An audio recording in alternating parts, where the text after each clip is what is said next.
You guys, stop what you're doing. I need you to hit that like button for me one time. Hit that subscribe button for me. And now let's get to it, baby.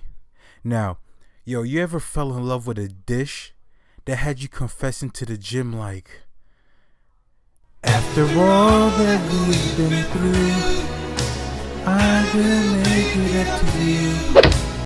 This right here is bomb. Yo, I made this dish about 3 times, and the first 2 times I let the kids try it and they love it. My wife tried it. She was like, this is good. It reminds me of like a tiki marsala. You know, the difference is with this dish, I really just simplified it to the main ingredients that you need.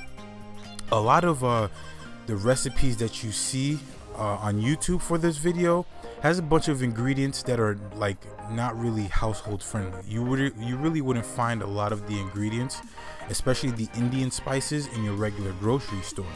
So I really kept it simple, honestly, you guys. I used garlic, and usually they add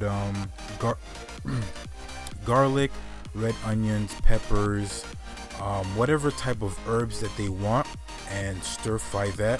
I only had garlic like most households would have, and I just stir fried that. I chop up the potatoes, put it in some cold water, and then let that boil until it's soft, where you can pierce it with the fork but it's not breaking apart.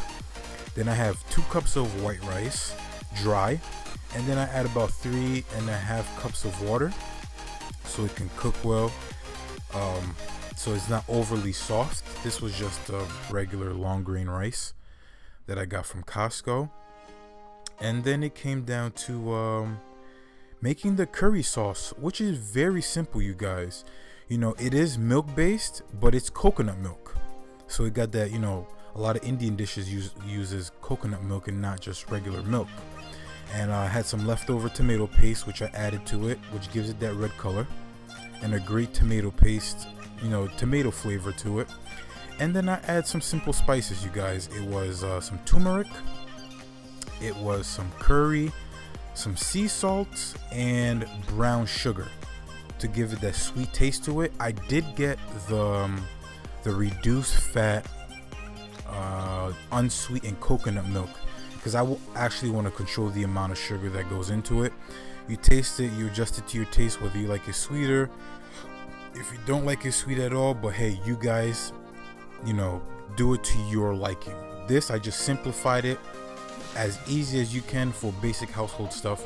The only thing you'd probably need to pick up in the grocery store that you wouldn't have on hand would be like coconut milk, and if you do, hey, you're in luck.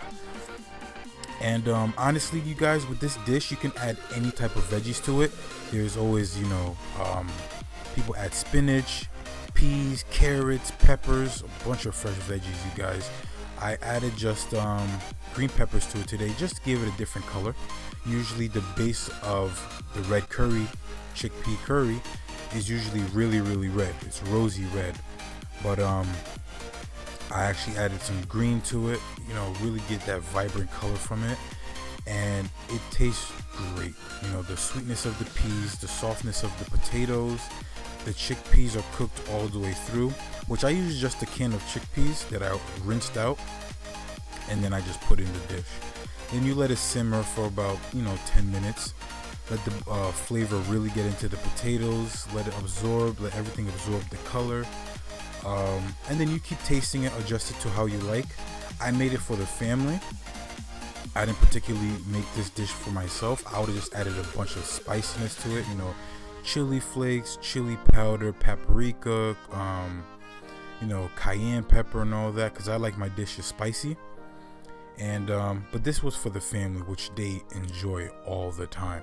And you know, a dish like this usually in a Indian restaurant costs about like 15-16 bucks, and it's well worth it, you know, don't get me wrong, but who wants to spend $16 every time they want Indian food?